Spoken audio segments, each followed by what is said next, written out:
Boris Johnson dismantled Liberal Democrat MP Alistair Carmichael's warning over a loophole in UK law that allows beef produced in other countries to be labelled as British.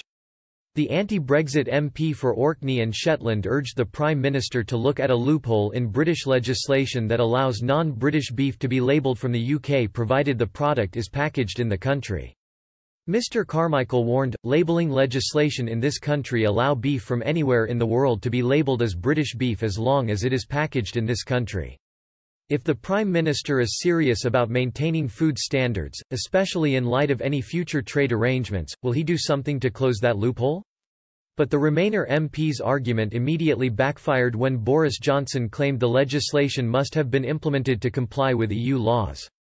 He said, if what the honourable gentleman says is indeed the case, and I am sure that he knows exactly of what he speaks, I can only say that it must be one of those things that is currently governed by the laws of the EU. To which he is bound to return an independent Scotland, should that catastrophe ever arise. And we on this side of the House intend to take advantage of the freedom that we have won.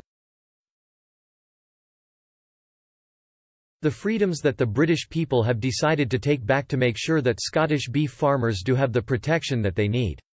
In a slapdown of the acting co-leader of the Liberal Democrats Sir Ed Davey, Boris Johnson also said that people are heartily sick of going on about Brexit when asked if he would consider an extension. Sir Ed Davey said, in Britain's hour of need, will the Prime Minister put the practical imperative of saving jobs before his Brexit ideology?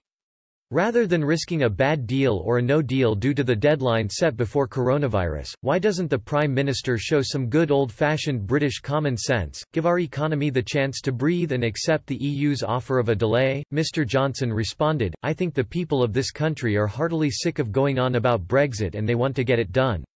We got it done and we are moving forward.